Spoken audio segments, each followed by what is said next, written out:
Another excellent presentation coming up, this one by Geslani, who worked with Dr. Peter Wake in the philosophy department on a project called the Digital Public Sphere. We're running just ever so slightly behind in this room, so I'm going to hand it over to Kai, and we'll have time as usual for questions and answers after the presentation. But Kai, please go ahead. Thank you. Hello, thank you for coming to attend my thesis presentation. I want to start out by acknowledging from the start that the internet can be an overwhelming experience, and especially when it comes to consumers. Even the sheer size of the online digital landscape can make it difficult for political philosophers, sociologists, and scholars to navigate. But despite this, I would like to offer some solace by explaining what phenomenology methodologies have to offer so that we can better understand these online complexities. And as someone who is considered to be chronically online and explaining the right practice, what I have right here is an introductory slide to lay out the flow that I'm going to discuss in today's presentation. First, I'll be discussing the definition of what a public sphere is, and I'll do that by introducing the historical philosophical context in which this term emerged, and explore some key ideas from philosophers relevant to the topic. With this background, I'll go through a phenomenological examination of how they play out in our daily online environment, specifically through social media platforms and the online communities that exist within it. I'll begin in the 18th century with the historical background of the Enlightenment era. Amidst of political, social, and economic revolutions taking place across Europe and America, this is an era of history in which Western philosophy flourished. One figure from this era who encapsulates much of the spirit of his time is Immanuel Kant. His essay, What is Enlightenment, relates particularly well with my topic today. In this piece of writing, he discusses the distinction between instrumental reasoning and public reasoning. And for Kant, this distinction is essential for developing an enlightened society.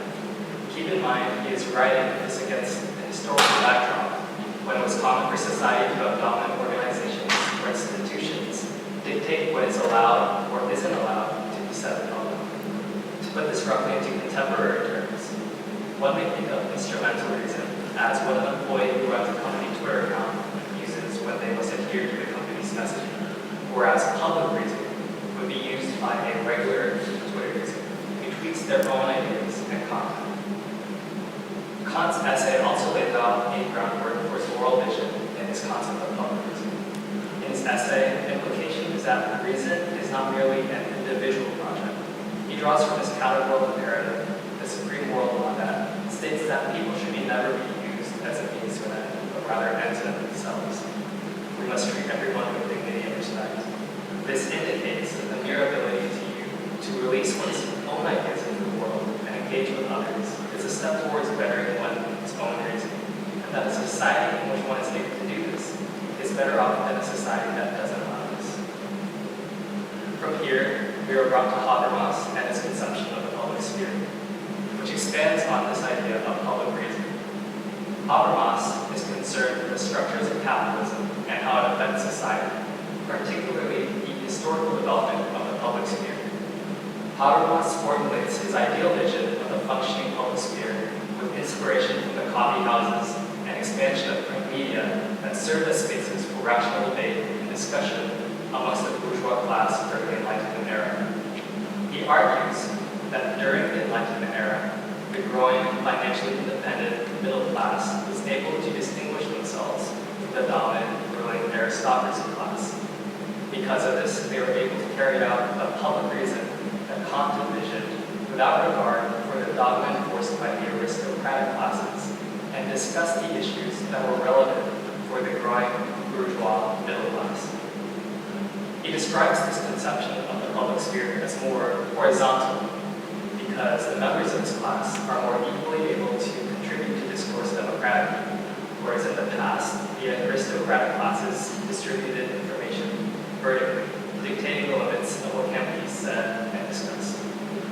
The vision of the public sphere, according to Habermas, plays a role in ending the aristocratic rule in favor of greater democracy in the West. To better understand what Habermas means by horizontal and democratic nature of the ideal public sphere, we can relate this philosophical concept again to the internet.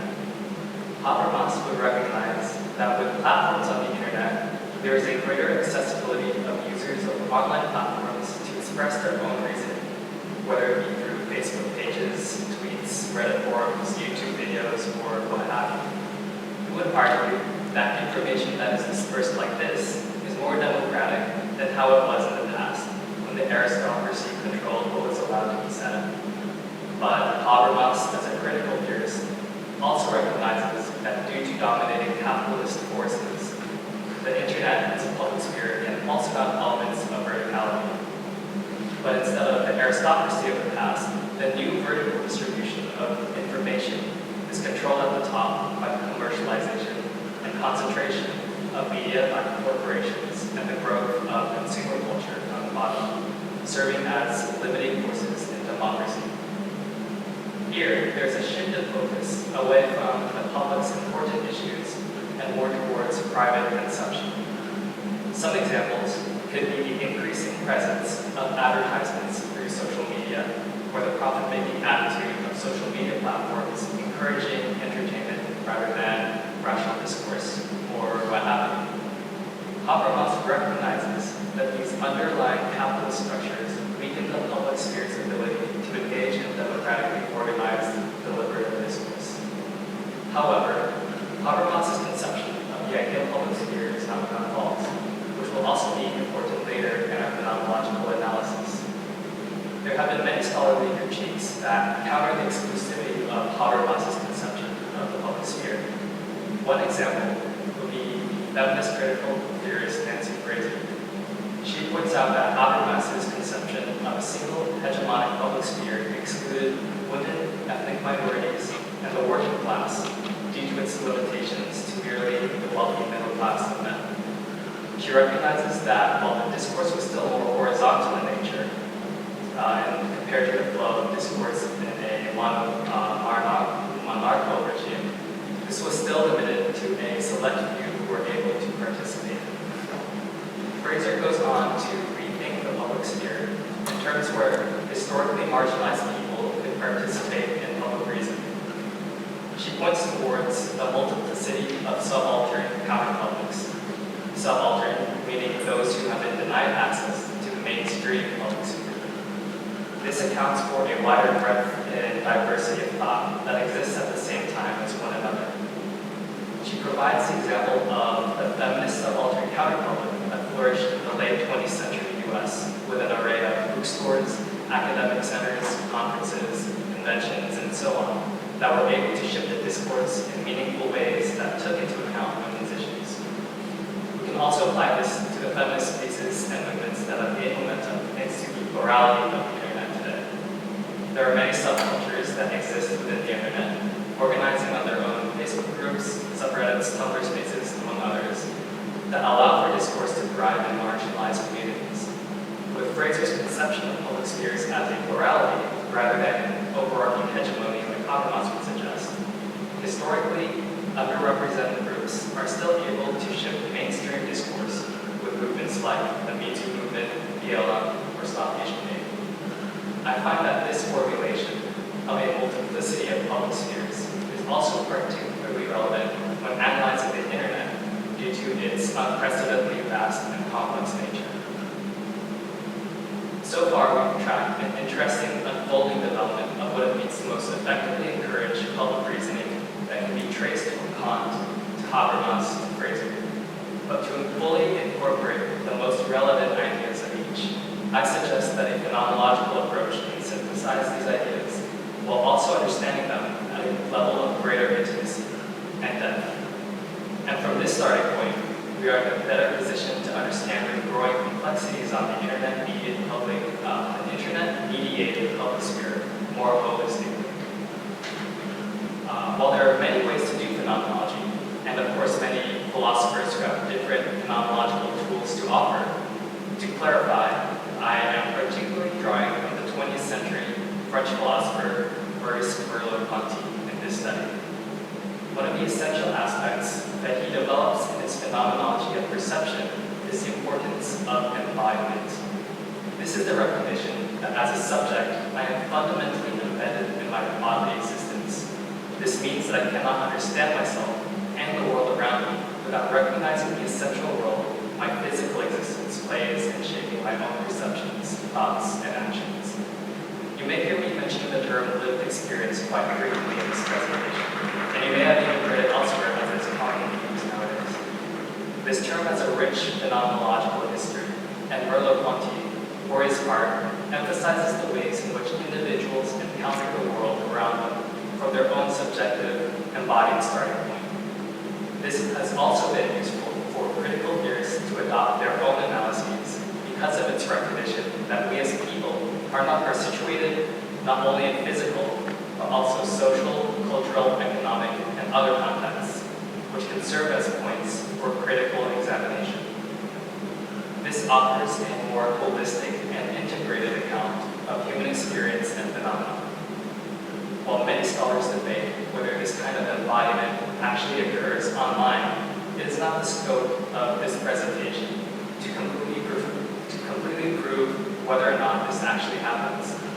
Rather, I recognize the phenomenological traditions already contain the tools necessary to discuss a modified version of this phenomenological aspect, wherein we interact, observe, and share with internet users online through the use of our electronic devices, whether it be through computers, smartphones, or what have you.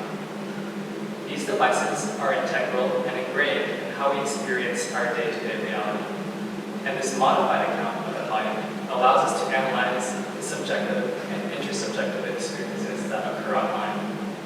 I can also still examine the ways intersubjective experiences online are different from how experiences in the spaces that Habermas and Fraser describe. A phenomenological look at these older forms of the public sphere, such as in-person interactions within coffee houses or interactions mediated through printed media that we read, reveal the experiential distinctions between speech and the written word. Physical public spaces like 18th century coffee houses might encourage back and forth dialogue, where the interactions between people are more immediate in the way that we are present in the same shared space. The interactions between people speaking together allow for a certain dynamic exchange of ideas that's only accessible when talking to people in the present, face-to-face. Printed media, on the other hand, is more disembodied in the way that authors are separated from us, spatially and temporally, and their ideas must be read from pages. However, this medium offers a sense of reported permanence because the ideas are written down, which can allow authors to more carefully construct their written ideas, or readers to more thoughtfully engage with the material at their own paces. The online medium today, however, doesn't neatly fit into either the category of speech or writing, but is something else entirely with aspects of each. For example, primarily text-based communication on platforms like Reddit or Twitter lack the kind of immediacy we experience in face-to-face interactions, but also offer the possibility to engage in more carefully constructed sentences because we must physically type out our thoughts and see our messages before we send them to be discussed. Other platforms like YouTube make more use of our embodied physical senses with audio and video to better communicate certain ideas or report events across the world, like wars, trials, conferences, etc. YouTube channels also have the ability to set up live streams and interact with viewers, which mimic the immediacy we experience in face-to-face speech. But by the nature of being on the internet, they are also recorded, similar to the written word. This allows for the conversations to be cut up, edited, and put out of context, which is a new development that new technologies have introduced. These are just a few phenomenological examples of how the internet adds much more dimensions to our experiences, which aren't as clear-cut as before. And while analyzing the public sphere solely through the lenses of Habermas or Fraser can reveal the underlying power structures that we have explored so far, can also have its methodological limitations when not fully taking into account the phenomenological tools that we've discussed.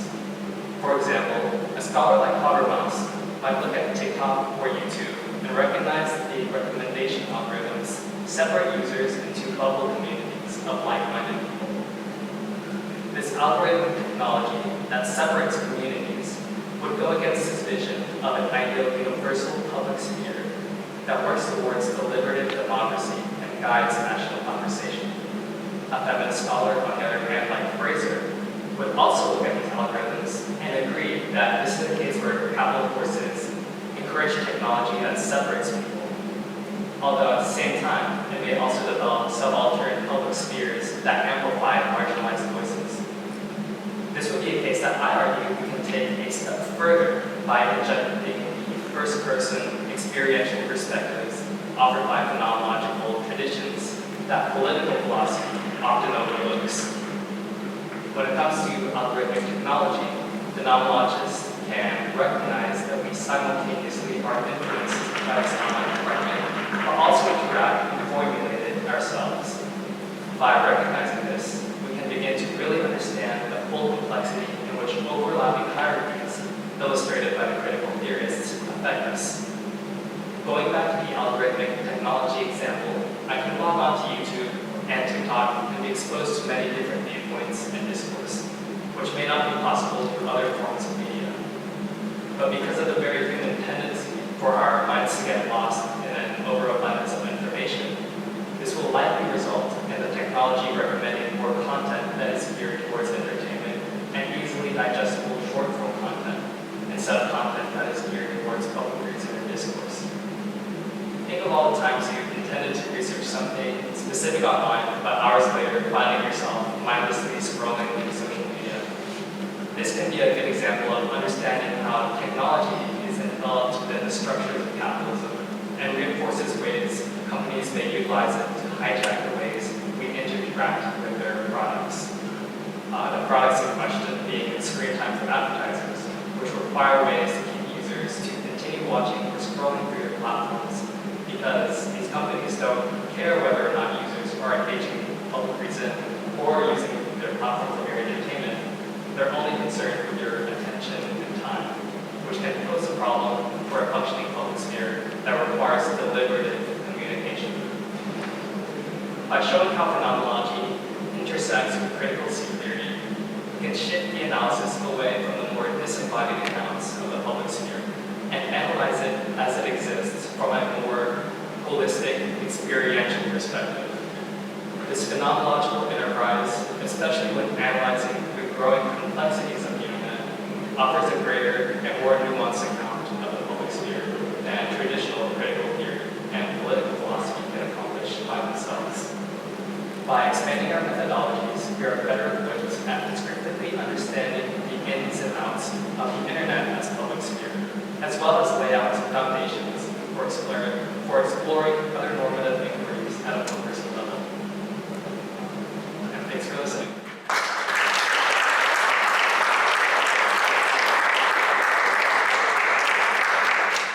Thank you so much, Kai. Other questions for Kai? Yes. One thing you made me think about was the way that, I don't know, there's kind of like an ebb and flow of horizontal and then vertical, like in terms of, you start with a printing press that makes things more horizontal, but then, these old media companies kind of come together and it becomes more vertical that way. And then the internet happens, it's very horizontal, and then again, these, big companies come in and it becomes more vertical. Do you think that, that's just like the way it is, or, Yeah, excellent question. So, the way these critical theorists really take a look and examine the public sphere is really from a historical perspective. And yeah, you're correct. You identify a really interesting pattern where we start with new technology. We usually start from this place of more level playing field of horizontality. So, like we see with Habermas, we start out with the aristocracy, and that's very vertical. But with the introduction of the printing press, there's a very horizontal nature to it. When we see these technologies, it's really interesting to see those developments because when they first emerge, it's kind of like a Wild West where slow to taking on how to really profit off of them. So these technologies come up quick before the individuals become slow and corporations come in. So it's really interesting to note that kind of development in history. While it's still speculative, you can really try to predict how emerging technologies, like for today, AI, for example, how that might play into account horizontality versus verticality when corporations come in. So it's a very interesting approach to looking at history. And when you look at it phenomenologically, there's a greater depth we can explore when looking at that history. But yeah, excellent question. I'm going to invite Dr. Wake up to present Kai with the stole and cord. Just to mention this in recognition of this project that Kai completed, but also for all of the work that you've done in the honors program at St. Edward's. Dr. Wake. Here we go. And let me say, just very quickly, as you can see, this is a very ambitious project. I was excited about it because of the philosophical foundation, but also the way in which it was going to take these ideas into terrain that I certainly couldn't follow because I don't have this kind of experience online, and it was fascinating to go through.